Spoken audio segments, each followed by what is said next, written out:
Video game adaptations are truly on the rise, with 2023 seeing a slew of releases from major game titles. Recently, I watched Five Nights at Freddy's, a movie based on the popular video game with the same name. I never actually played it myself, but I have a basic understanding of what it's about.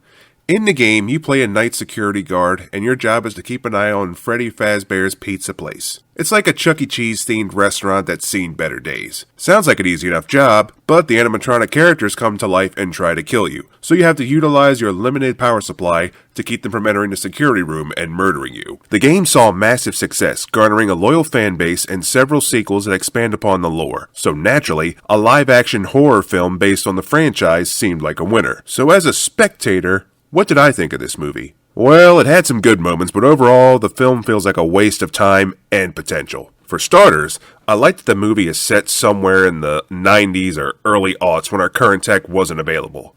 It was also cool to see the animatronic characters faithfully adapted. Having the Jim Henson Company handle the puppeteering was a no-brainer. I always thought about what would make someone want to endure 5 nights with murderous machines, and for what it's worth, they come up with a mostly plausible reason for the main character to want to stick with the job. I can also say this movie doesn't feel woke or politically driven, it just feels lazy. Five Nights at Freddy's follows Mike Schmidt, an exhausted security guard who can't hold a job and is desperately trying to keep his kid sister under his roof while his aunt tries to have her taken away. Mike's sister, Abby, is a bit of a special case.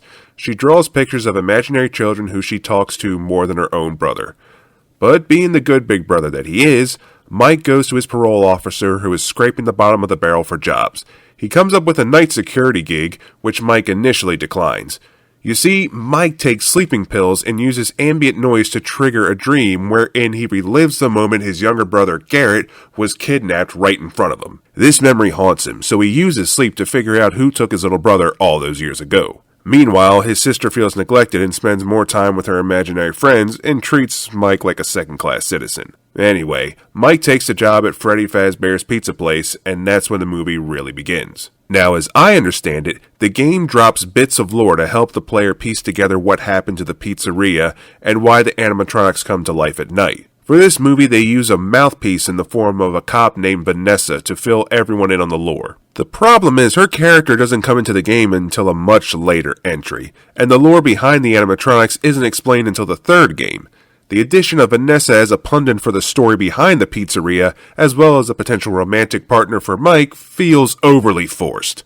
The movie tries to cram in so many Easter eggs and lore nuggets that it starts to fall apart. When it comes to horror movies, less is more for me.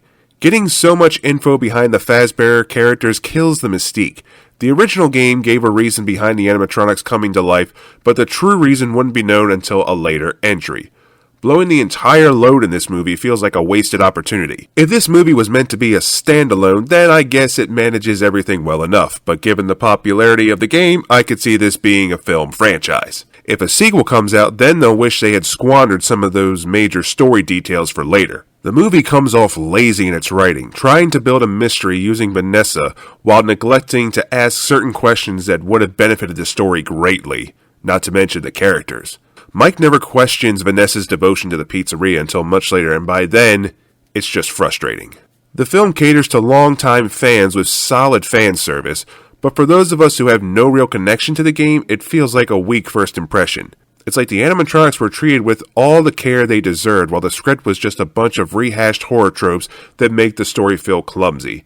Even halfway through, there's a point where you get to see more of the animatronics, which is great, but by then, it just feels like everything's falling apart. You're left watching events unfold without much investment in any of the characters. Not to mention the twist at the end was pretty undeserving and should have been set up with more care. Whether you're paying at the theater or for a Peacock subscription, I'd say you could put that $11.99 to better use elsewhere.